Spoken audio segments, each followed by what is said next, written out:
people think that founders and a lot of these very successful people are masterminds, these geniuses who actually had a straight line to success. In reality, most of the success stories that you hear about in Silicon Valley were serendipitous successes.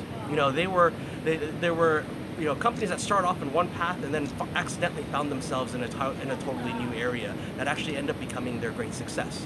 For example, a company like Twitter, it was born out of a company called Odeo, right? It was actually a company that was originally doing RSS search engine. It was podcast search engines. The old days when you build products was you had, people thought that they knew what the end state was, and they would try to specify everything that they could and imagine what that future would be.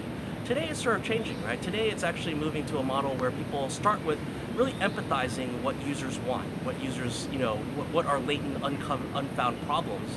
And then actually what you do is you actually define what that problem will be. And you try to actually spend a lot of time on finding problems that are worth solving. The most important thing is actually understanding that you don't know what that end state is, and actually be able to very quickly experiment and try to actually find your way there.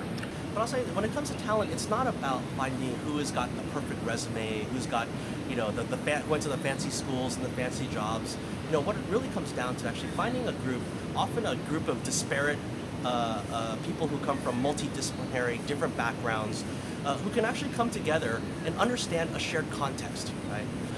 There are, the people's backgrounds. I mean, certainly Steve Jobs, right? Steve Wozniak. These are people who actually oftentimes started off as the oddballs, the misfits, the people who didn't quite fit in, right? And that gave them sort of that drive, that passion and perseverance to succeed.